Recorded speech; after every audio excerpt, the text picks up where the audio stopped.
নমস্কার বন্ধুরা, Papiya's cooking and lifestyle চ্যানেলে আপনাদের সবাইকে স্বাগত। আজকে আমি ঢেলা ফ্যাসা বা ফ্যাসা মাছের পাতলা ঝোল রান্না করে দেখাবো আপনাদেরকে। তো আমার এই ভিডিওটা না টেনে শেষ পর্যন্ত পুরোটা দেখবেন, ভালো লাগলে লাইক কমেন্ট শেয়ার করবেন আর আমার সঙ্গে থেকে দেখতে থাকুন আমি কি দিয়ে কিভাবে এই ফ্যাসা মাছের ঝোলটা রান্না করছি। আজকে ফ্যাসা মাছ রান্না করবার জন্য আমি এখানে কিছুটা পরিমাণ মাছ নিয়ে নিয়েছি। এবার মাছে আমি নুন আর হলুদটা মাখিয়ে নেব। 1 চামচ নুন দিয়ে দিলাম, 1 চামচ হলুদ দিয়ে দিলাম। এবার হাতের সাহায্যে নুন আর হলুদটা মাছের গায়ে খুব ভালোভাবে মাখিয়ে নেব।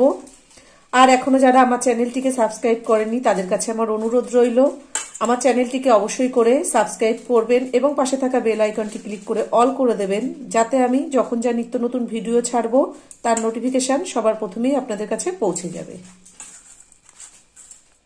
মাছে নুন আর হলুদটা খুব ভালোভাবে মাখানো হয়ে গেছে। এবার 10 মিনিট ঢাকা দিয়ে রেখে দেবো। 10 মিনিট হয়ে গেছে। গ্যাসে একটা কড়াই বসিয়ে কড়াইটাকে খুব ভালোভাবে গরম করে কিছুটা রিফাইন তেল দিয়েছি। আমি রিফাইন তেলে মাছটা ভেজে নেব আর কড়াইয়ের গায়ে খুব ভালোভাবে তেলটা মাখিয়ে নিলাম। গ্যাসের ফ্লেমটা হাইতে করে দিয়ে কড়াইটাকে আর তেলটা গরম করে নিয়েছি। এবার গ্যাসের ফ্লেমটা লোতে করে দিয়ে আস্তে আস্তে মাছগুলো ভেজে নেব।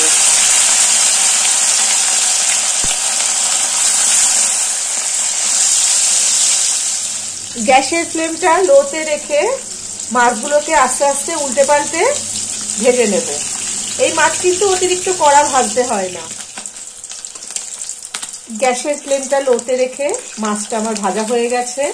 দেখুন আমি এইভাবে ভেজে নিয়েছি। বাকি মাছটা আমি ঠিক এই একইভাবে ভেজে নেব। এবার এই মাছটা আমি তেল থেকে তুলে নিচ্ছি।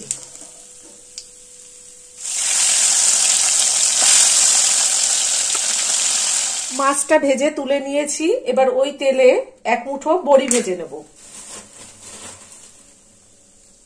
গ্যাসের ফ্লেমটা লোতে রেখে বড়িটাও লাল করে ভেজে নেব। বড়িটা লাল করে ভাজা হয়ে গেছে।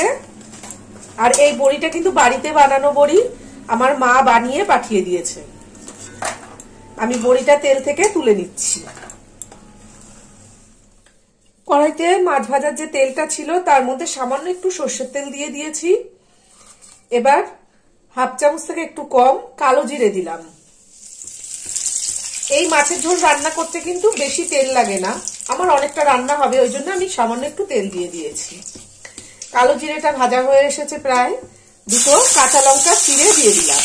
কালো জিরে আর কাঁচা লঙ্কা ভাজা হয়ে গেছে। দেখুন আমি এইভাবে লম্বা করে আলু কেটে নিয়েছি। আলুটা তেলে ভেজে নেব।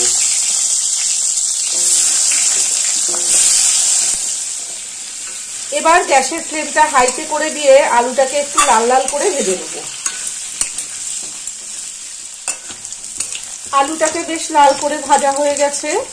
এবার পরিমাণ মতন জল দিয়ে দেব।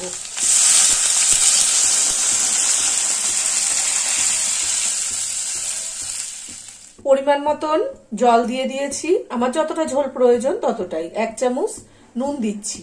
এগুলো সামুদ্রিক মাছ, এই মাছে কিন্তু একটু নুনের ভাবটা বেশি থাকে, তাই নুনটা বুঝে দিতে হবে।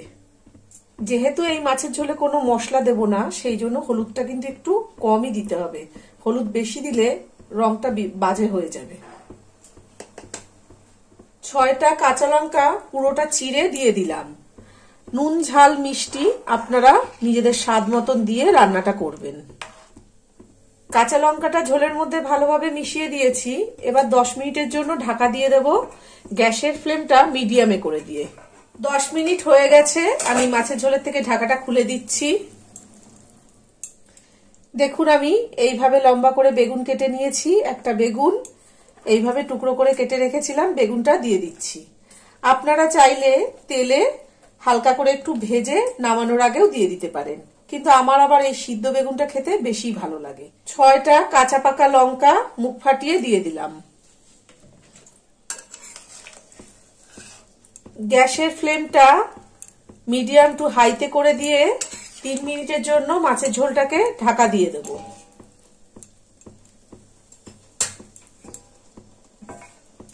3 মিনিট হয়ে গেছে। আবারও আমি মাছের ঝোলের ঢাকাটা খুলে দিচ্ছি।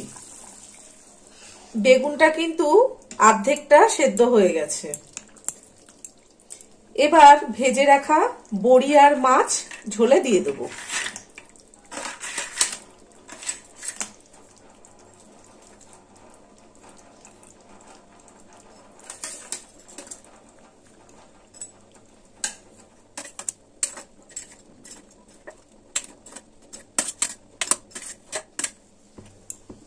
গ্যাসের ফ্লেমটা হাইতে করে 3-4 মিনিটের জন্য আবারও ঢাকা দিয়ে দেবো।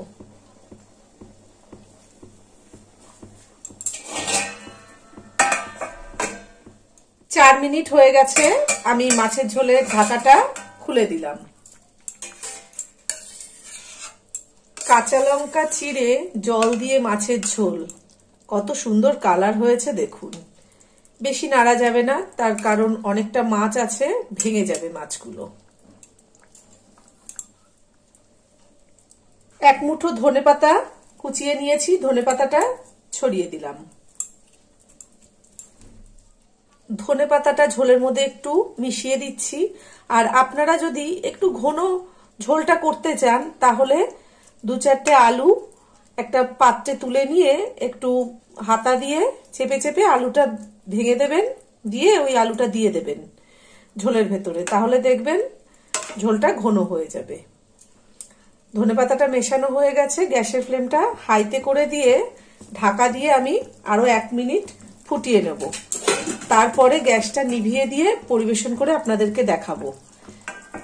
দেখুন বন্ধুরা, এই ঢেলা ফ্যাসা মাছ বা ফ্যাসা মাছ যে যাই বলেন না কেন, আলু বেগুন বড়ি দিয়ে কালো জিরে ফোড়ন দিয়ে পাতলা ঝোল একদম রেডি করা হয়ে গেছে। আর আজকে আমি যেভাবে রান্নাটা করলাম, আপনারা বাড়িতে ঠিক এইভাবেই রান্নাটা করবেন, করে গরম গরম ভাতের সঙ্গে খাবেন, খুব সুন্দর লাগবে। আর আজকে আমার ভিডিওটা কেমন লেগেছে অবশ্যই কমেন্ট করে জানাবেন। ভালো থাকবেন, সুস্থ থাকবেন, ধন্যবাদ।